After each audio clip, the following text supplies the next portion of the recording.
Ashama harka fuune kabajamtootaa fi hordoftoota OMN. Egaa guyyaa har'aa as Tawfiq Islamic Center keessatti argamna. Sababbiin asitti argamneefis koree gargaarsa Ahmad Abdul Qadir Abdurrahman kan dhiyeenya kana as Minnesota keessaa nu jalaa bade kan torbaan tokkoof barbaadaa turree du'ee reeffisa bishaan keessatti argame kaleessa Juun 15 awwaalame jechuudha. San ijoollee afur irraa amrii ta'e namni kuni haadha manaa isaatii fi ijoollee afur jechuudha. Ijoollee tana gargaaruu qabna jechuudhaan hawaasni Oromoo Minnesota wal mari'atanii lafarrattis waan danda'an gochaa jiranii akkasuma qilleensa irratti goovendemni bananii san gargaarsa akka idil addunyaa Oromoon idil addunyaa jiran hundi akka gargaara waan kana irratti akka hirmaatanii fi gara OMN'tiin waan kana nu gaafatanii nutis asitti argamne mee isa wajjin turtii gabaabaa tokko taasisuu fi hanga xumura sagantaa keenyaa nu hordofaa isiniin jenna galatooma. Assalamu alaikum warahmatullahi wabarakatuhu hordoftoota OMN ummata islaamaa ka addunyaa irra jirtan Eid Mubarak baga Eida adahan isni gahe kabarana kabare garee rabbi nuuf haa godhu.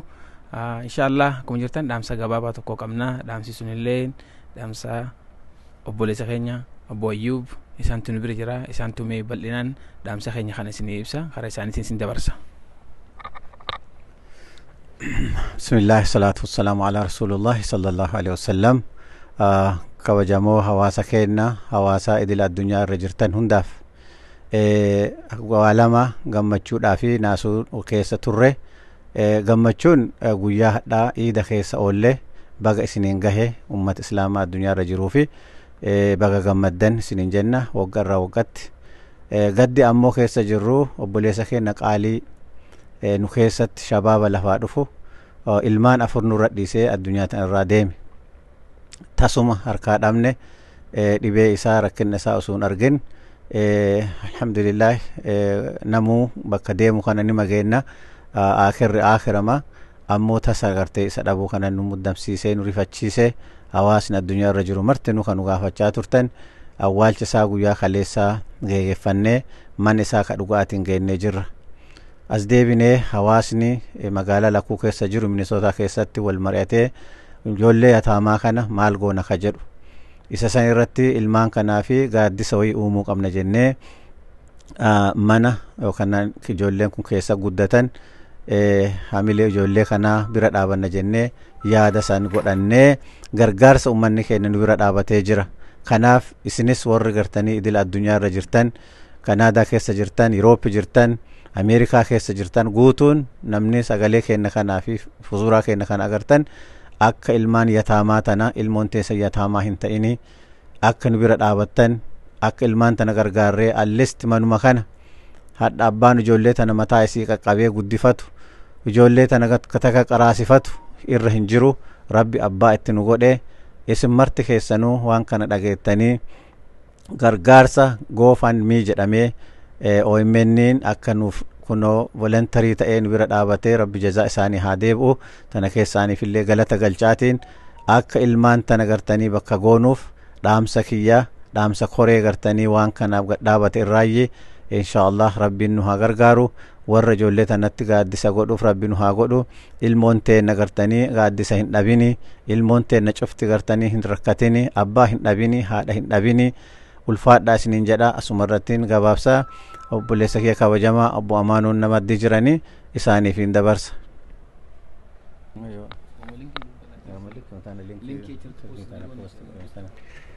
Bismillahirrahmanirrahim. Alhamdulillahi rabbil alamin. Obboleeyyan keenya akkuma obboleeyyan kiyya jedhani warri islaamni addunyaa irra jirtan baga ayyaana Eid Adhaan isin gahe. Inni biraa dhaamsuma amma dubbannu kana waa'ee obboleessa keenya maatii isaa inni silaa karaa fuula rabbii deeme ka itti aanu yatiima ijoollee daa'imman uf hin beekne wan gale kanayyuu irraa beekuu hin dandeenye afur nurratti gatee deeme. Kanaaf jecha hawaasni keenya murteeffatee tattaafachuu jira. Hawaasni keenya yoo jedhu isin hunda hawaasa keessattuu Oromoon addunyaa guutuu irra jirru galteen akkanaa kun galtee baay'ee nama sukkaneessu baay'ee qalbii nama cabsu eenyu keenya irratti illee ta'uu ni mala. hundi ilmaan qabdan yaadadhaa ilmaan keessan uduu isin taatanii ilmaan keessan maal irratti akka hafan so namni ilma qabu ilma biraatiif illee akkasuma yaada jechuu egeree ilmaan ufiiti namni yaadu ijoollee tanallee akkas ilaaluu qaba yaadannoo saniin ilmaan tun akka abbaa dhabdee waan irra dhaabbattu akka hin dhabne karaa irratti hin hafne karaa irratti yoo haftellee qaanii Oromoo bal'aa ta'a kanaaf niyyadha goofandii kanarratti klik godhaa waan dandeettaniin birmadha isinin jenna rabbiin mudaa akkanaa du'a tasaa akkanaa du'a qalbii nama cabsitu isinirraa haa qabu kanuma isinit dhaamannaa rabbiin argitee bakka isin waa buuftan sanillee rabbi isin haa buusu nutti jabaadhaa isinin jenna. Bismillahir Rahmanir Rahim alhamdulillahi rabbil alamin assalatu wassalamu ala rasulillahi sallallahu alaihi wasallam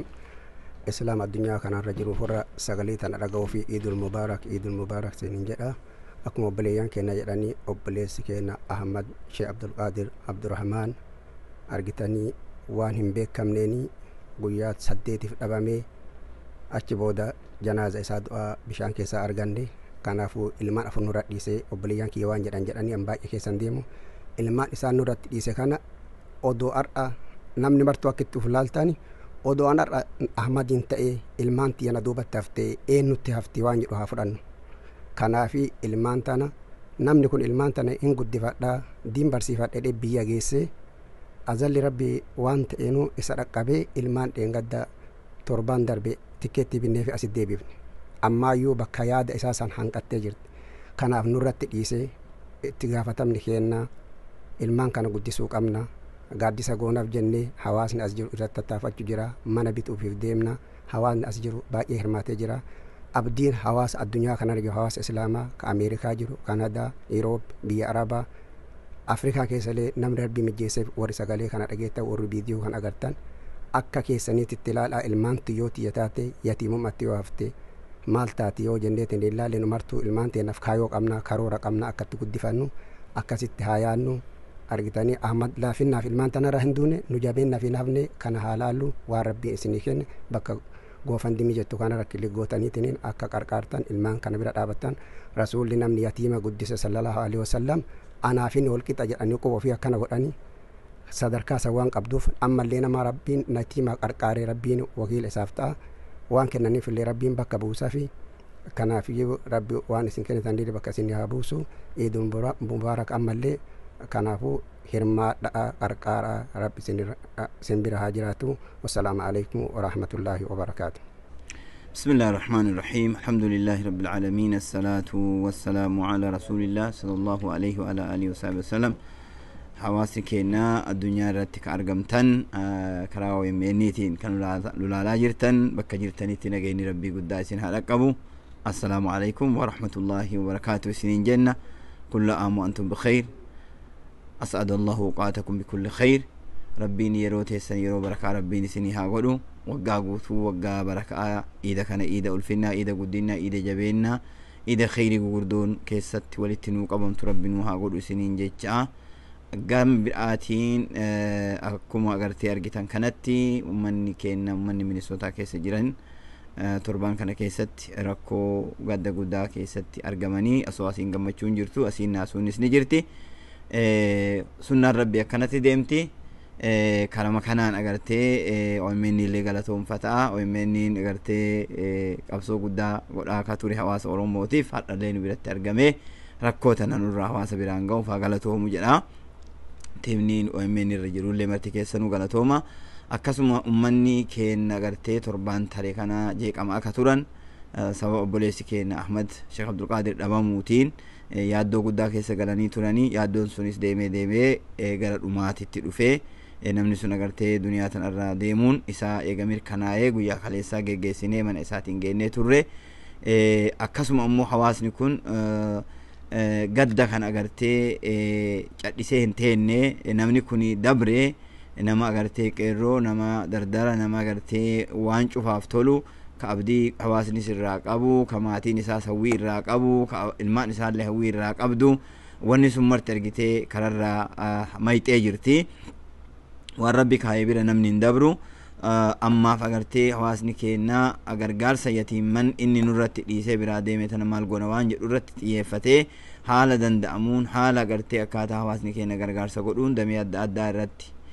tattaaffii goonee hawaasatti iyyinee guyyaa agartee dabrite kanniin keessatti haga ta'e tokko gargaarsi godhamee jira. Garuu gargaarsi godhame kun gargaarsa ilmaan afuriitii fi haadha manaa waliin nam shanii namni inni dhiisee biraa deeme kana agartee bu'uuressinee utubnee dhaabuuf humna nu barbaachisa. Humna kana irratti ammoo karaa agartee goofandimii ka jedhu godhamee jira. Linkiin kun maxxanfamee jira. Isa kana agartee namni cuftii warri USA keessartanii fi akkasuma naannoo addunyaa irratti argamtan linkii kanarra tuyxanii eegasii sheeris walii gootanii walii qooddanii waan dandeettanillee irratti hirmaannaa godhuun amaanaa isinitti haa ta'u isiniin jenna. Yatiima kana haa ijaarru. Yatiimni kuni rabbiin subhaanahu wa ta'ala ويطعمون الطعام على حبه مسكينا ويتيما وأسيرا كربي جلسون warra agartee osoo duniyaan tun itti mi'ooftu osoo itti jabaattu nama dhabaa fi ilma abbaan qabne tooyatu rabbi jedhee jaalatu agartee warra fuulli isaanii gaafa fuulli namaa gurraachattes hin gurraachatan jedhu sun warra kana jecha. Kanaaf ammallee rasuulli alayhi salaam namni yatiima guddisee takkaa'uu yatiima afuuf qabe ana wakaafilul yatiimeeni kahateeni jedhanii quba ofii lamaan akkan ol qabani namni sun darajaan nama nabitti dhiyaatu teessuma isaa keessatti qubsuma isaa keessatti nama ilmaan yatiimaatiif of qabe waan ta'eef ilmaan yatiimaa guddisuun rabbii warra yatiimaa waan goone hin arrabse wala yahuddu ala ta'aamil miskiin ka rabbi jedheen yatiima agartee deebisaa yaddu'ul yatiima ka rabbi jedhe agartee hin dhiisaa irra hin kaatu jedhe warri rabbiin arrabse warra akkasiiti.